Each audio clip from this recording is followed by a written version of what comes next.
नाज़रीन अस्सलाम वालेकुम। आपकी खिदमत में एक नई वीडियो के साथ आपका मेज़बान हाज़िर है।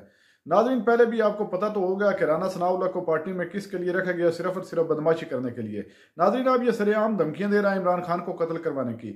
आज पीटीआई के बब्बर शेर अफजल खान मरवत ने इसकी खूब क्लास लगाई है। इसका सॉफ्टवेयर अच्छे तरीके से अपडेट कर दिया है। एक दफ़ा वीडियो मुलाजा फरमाए, फिर इस पर मुकम्मल तफसील आपके सामने रखते हैं। अरे कोई कर तो नहीं रहे एफआईआर काटने की? लाजिमन होनी चाहिए। इनकी इस बयान की जितनी मजम्मत की जाए कम है। राना सनाउल्लाह का ये बयान जो है ये नून के उस दिमाग की अक्कासी करता है जो नहीं चाहते हैं कि खान साहब का वजूद जो है वो एग्जिस्ट करें, कायम रहें। और राना सनाउल्लाह के इस बयान ने जो है पूरे पाकिस्तान के अवाम को और पाकिस्तान तहरीक इंसाफ के वर्कर को बिलखसूस शदीद गम और इश्तियाल में मुब्तला किया है। और मैं बहैसियत एक वकील के और बहैसियत पाकिस्तान तहरीक इंसाफ के एक वर्कर के ये कहना चाहता हूँ कि नून जो है ऐसे शख्स को लगाम डाले जो ऐसे बयानात दे रहा है। कल कना को ये गिला न करें कि पाकिस्तान तहरीक इंसाफ जो है ऐसे ही अल्फाज इनकी क़ियादत के लिए इस्तेमाल कर रहे हैं। ये खुली धमकी थी। कानून की ज़बान में इसको जो है इंटिमिडेशन टू मर्डर कहा जाता है और इसका पर्चा बनता है, कॉग्निजेबल ऑफेंस है। बहरहाल हमें शदीद दुख हुआ। राना सनाउल्लाह के अफ़आल और आमाल उसके चेहरे पे कंधा है और जो बातें वो ज़बान से निकालते हैं कोई शराफत की ज़बान, कोई लफ्ज़ नहीं होता है। हर वक्त धमकी धोंस ये उसकी ज़बान है। बहरहाल उसको अब जैसे कि तैसा मिलेगा। जो भी वो मीडिया पे बात करेंगे, अगर पाकिस्तान तहरीक इंसाफ सोशल मीडिया पे इसकी मजम्मत कर रही है तो बहुत ही ठीक कर रही है। इससे भी ज्यादा होना चाहिए। अच्छा, लेकिन वो तो हुकूमत में भी नहीं है, वो तो अपनी सीट भी नहीं जीते हुए, उन्होंने एक ऐसे ही रैंडमली एक बात कर दी जिसकी उन्होंने वजाहत भी कर दी है। तो आप समझते हैं इससे कोई असर पड़ता है? ये मोहतरमा रैंडमली बात नहीं है। पाकिस्तान के मोस्ट पॉपुलर लीडर के लिए वो ऐसे अल्फाज चुन रहा है और उसके मुंह में कोई अच्छी बात नहीं आ सकती है। हाँ। कोई अच्छे लफ्ज भी बोल सकता है। आजकल जो पोलराइजेशन है, एक तरफ उसकी क़ियादत मुफाहमत की बात कर रही है और दूसरी तरफ वो खान के वजूद को खत्म करने की बातें कर रहा है। ऑलरेडी खान की जिंदगी के हवाले से हमें काफी अंदेशे हैं और खान अच्छा। को नाजायज जो है वो बंदे सलासल रखा हुआ है। इन हालात में जल्दी पर काम इस शख्स ने किया है और खान की जिंदगी को अगर कोई खतरा दरपेश होता है तो ये जो इन्होंने बात की है इसको हम शहादत के तौर पे कोट करेंगे। अच्छा ठीक है, चले मुझे ये बताएं मरवत साहब, आप लोगों ने जलसे की तैयारी यकीनन की होगी जो 30 मार्च को आपने करना था, इजाज़त नहीं मिली है, क्या वजूहात है, क्यों इजाज़त नहीं दी आपको हुकूमत ने, डीसी साहब ने? डिप्टी कमिश्नर से हमें तवक्को ही नहीं थी क्योंकि 2 साल में हमें कोई इजाजत कभी किसी कन्वेंशन, किसी सियासी अमल की, जलसे की, जलूस की कभी नहीं मिली है। गुज़िश्ता 1 से 1.5 माह में हमने 3 एजिटेशन के प्रोग्राम पिंडी और इस्लामाबाद में किए, मैंने किए पाकिस्तान के बिहाफ पे, और उन तीनों प्रोग्रामों की हमें कोई इजाजत नहीं थी। हर प्रोग्राम पे ये 144 लगा देते थे और फिर बाद में पर्चे कर लेते हैं। हमें जमानतें कराना पड़ती और तमाम क़यादत कराती है। अभी जो है हमारा ख्याल था कि शायद ये जो जमहूर जमहूर के नारे लगा रहे हैं, मफाहमत की बातें कर रहे हैं, रूल ऑफ लॉ की बात कर रहे हैं, तो आर्टिकल 16 जो है पाकिस्तानियों को हक देता है कि वो अपने एहतजाज रिकॉर्ड करा सकते हैं। अब इन्होंने कहे जी कि सिक्योरिटी थ्रेट है। 23 मार्च को हम करना चाहते थे 10 बजे रात को, और सिक्योरिटी थ्रेट जो है वज़ीर आज़म को नहीं है और उन तमाम शख्सियात को नहीं है जो 23 मार्च के फंक्शन में थी। सिक्योरिटी हुकूमत वक्त को होता है।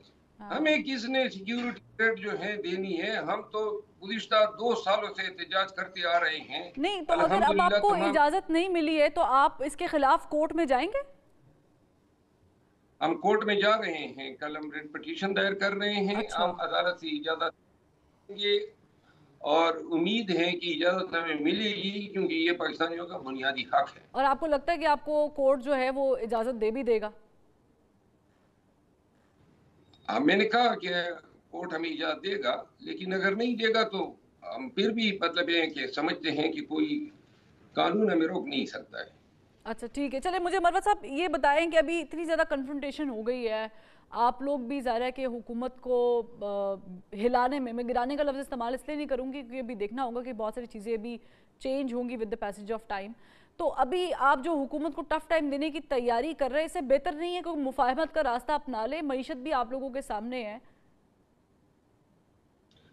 मुफाहमत का रास्ता जो है कोई ऐसी ये नहीं है कि नहीं हो सकती है। पाकिस्तान के बेहतर मुस्तकबिल और पाकिस्तान की सलामती की खातिर मौजूदा वक्त में मुफाहमत हो सकती है, बशर्ते कि मुफाहमत के टीओआर जो हैं वो डिसाइड हो जाएं। हुकूमत बन गई है फार्म 47 पे, अब कहती है मुफाहमत चाहते हैं। अगर ये फार्म 47 ना होते तो इनके पास मुफाहमत का मकाम ही ना होता, फिर हम इनको कहते कि आए मत करते हैं। हुकूमत या इक़्तिदार करना, लोगों ने पाकिस्तान तहरीक इंसाफ को वोट दिया जो इन्होंने चीना है, तो लिहाजा अब वो इस चीज पे मुफाहमत करेंगे कि हम इनके इस कानून, इस इक़्तिदार को नहीं, लेकिन आपको बात तो ज़ाहिर किसी से करनी है। मेरे कल प्रोग्राम में बाय द वे मरवत साहब फिरदौस शमीम नकवी साहब थे, तो उन्होंने बड़ा दो टोक कहा। उन्होंने कहा कोई पीपल्स पार्टी के साथ बात नहीं करनी, कोई नून लीग के साथ नहीं बात करनी है तो हमने जो जेन्युइन स्टेक होल्डर है इस्टेब्लिशमेंट, उसके साथ बात करनी है। आप मुत्तफिक हैं?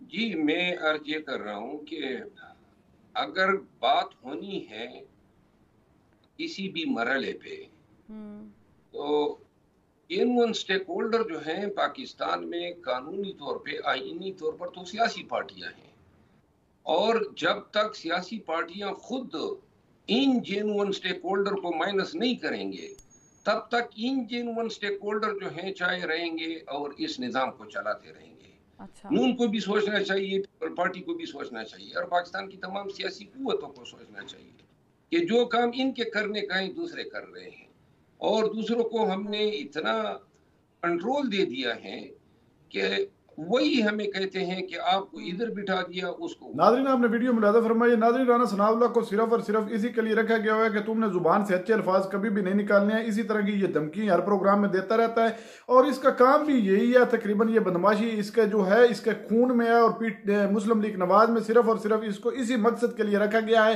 कि जो कोई भी हमारे सामने आए उसको तुमने ख़त्म करना है। और आप ये देख लें, पीछे इस फरवा वहीद के प्रोग्राम में इसने सारा इतराफ़ किया था कि इमरान खान का जो वजूद है वो इस मुल्क पाकिस्तान के लिए खतरा है। इंशाअल्लाह ताला इमरान खान का तुम बाल भी बांका नहीं कर सकते। मैं शेर अफजल मरवत साहब की जुर्रत को सलाम पेश करता हूँ, जिसने इस लोटे को एक हकीकी आना दिखाया है और इसको कहा है कि तुम्हारे मुंह से कभी अच्छा अल्फाज नहीं निकलता। एक तरफ आप मुफाहमत की बात करते हो और दूसरी जानब धमकियां लगाते हो। इमरान खान की तरफ अगर तुमने उंगली भी उठाई तो फिर देख लेना, जिस जुबान में तुम बोलोगे उसी जुबान में आपको जवाब मिलेगा।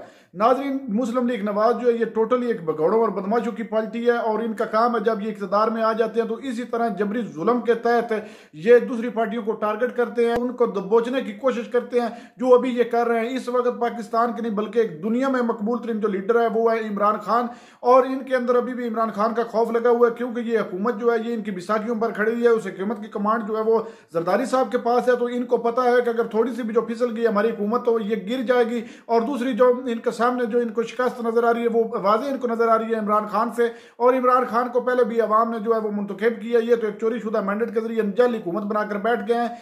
लेकिन नाजरीन, आज शेर अफजल मरवत खान ने इसको वाज़ेह वाज़ेह पैगाम भेज दिया है। उम्मीद तो है ऐसे काम करने से पहले एक दफा सोचेगा जरूर नाजरीन, लेकिन ये बहुत ही करप्ट और बदमाश बंदा है, इसका थोड़ा सा भी जो भरोसा है वो करना नामुमकिन है। नाजरीन, आपने वीडियो मुलाज़ा फरमाइए। इस वीडियो के बारे में आपकी क्या राय है? कमेंट सेक्शन में अपनी कीमती राय दीजिए, और अगली वीडियो तक अपने मेजबान को दीजिए इजाजत। अल्लाह हाफिज।